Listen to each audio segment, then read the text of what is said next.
Ramadan kini hampir berlalu. Sebulan kita menahan nafsu. Takbir bergema sayup di udara, tanda kemenangan umat semua.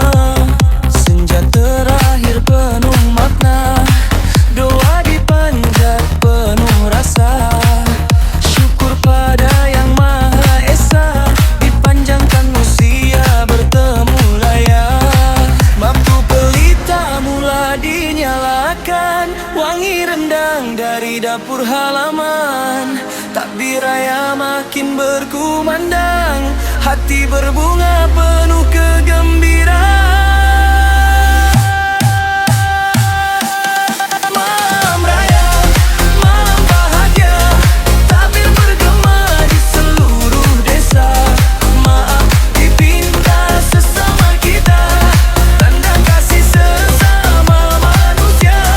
Malam raya penuh cahaya, syukur pada Ilahi Yang Esa. Sebulan Ramadan mendidik jiwa, kini tiba Aidil Fitri mulia.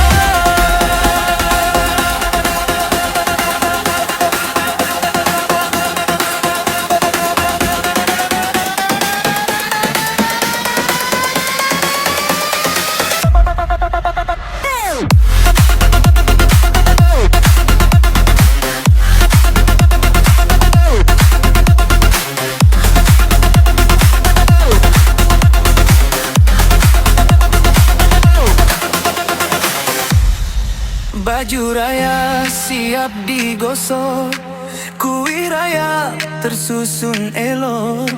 Kanak-kanak bermain mercun, gelak tawa riuh sekampung. Ibu di dapur memasak juada, ayah pula pasang pelita indah. Sanak saudara mula pulang, rumah terasa makin terang. Ketupat rendang terhidang nanti, pagi raya kita kunjungi. Salam di pohon penuh rendah hati, eratkan kasih sepanjang hari.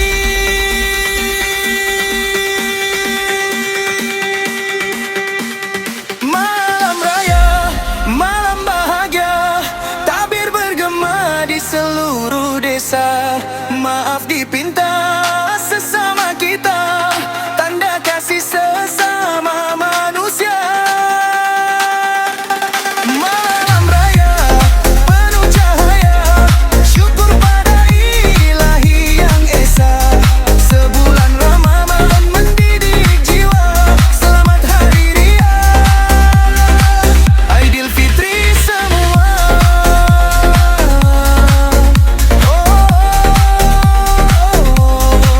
Takbir raya terus bergema, tanda kemenangan kita semua. Selamat Hari Raya.